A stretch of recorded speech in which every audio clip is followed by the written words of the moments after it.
Why blind obedience is more dangerous than doubt. Catholic truth. There's something Catholics are rarely warned about. Not sin, not temptation, not doubt. Something far more dangerous. Blind obedience. The kind that doesn't think, doesn't question, doesn't understand. The kind that obeys because it's afraid, not because it believes. And here's the uncomfortable truth. Doubt has never destroyed Catholic faith. Blind obedience has. Part 1. When obedience becomes a substitute for faith. Most Catholics are taught this early. Just obey. Don't question. Trust the authority.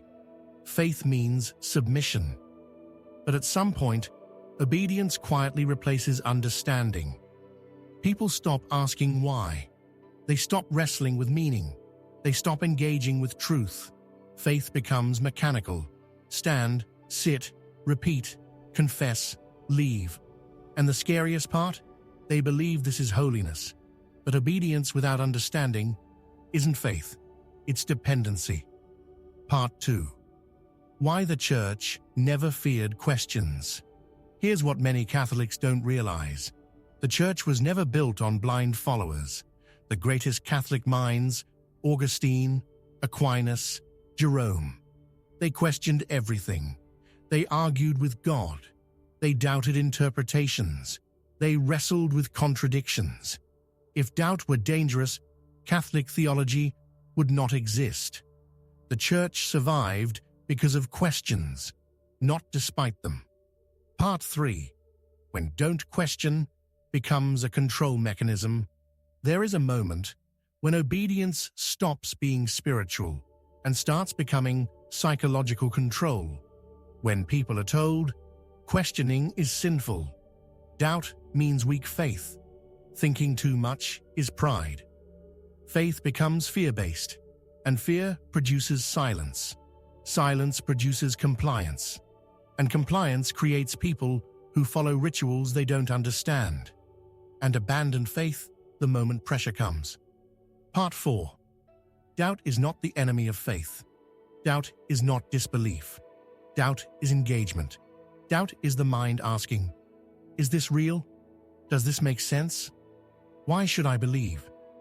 A faith that collapses under doubt was never strong. Real faith survives questions. Fake faith avoids them. And here's the irony. People who are never allowed to doubt usually leave the Church completely. Not because they hated God, but because they were never allowed to think. Part 5. Blind obedience creates empty believers. Blind obedience creates Catholics who know rules, but not meaning. No rituals, but not reasons. No authority, but not truth. They obey, but they don't believe deeply. So when suffering comes, when tragedy hits, when prayers feel unanswered, their faith collapses overnight because it was never rooted. It was rehearsed. Part 6. The difference between obedience and conviction. Obedience says, I do this because I was told. Conviction says, I do this because I understand. The Church needs conviction, not compliance. A Catholic who thinks is not dangerous.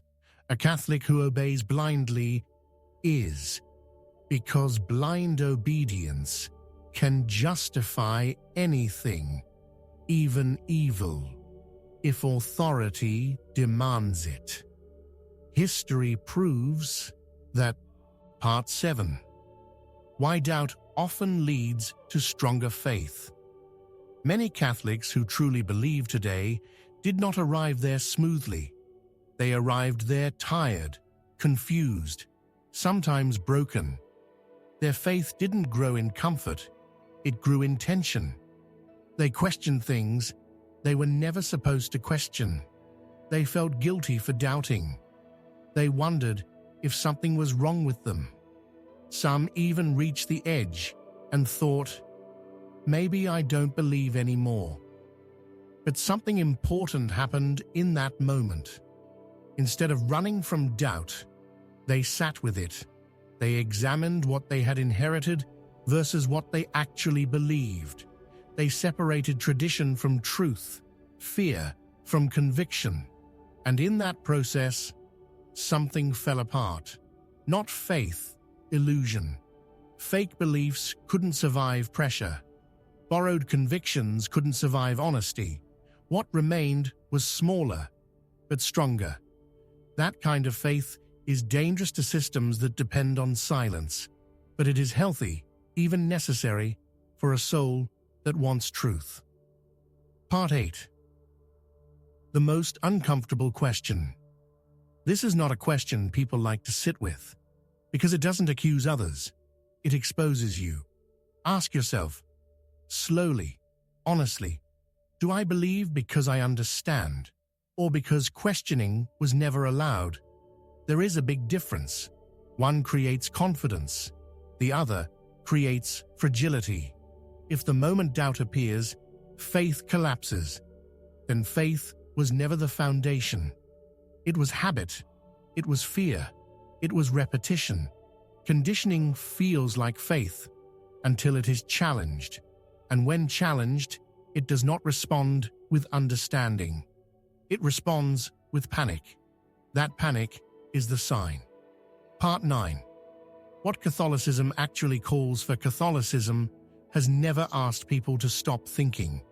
It asks people to think deeply. It calls for reason, not blind repetition.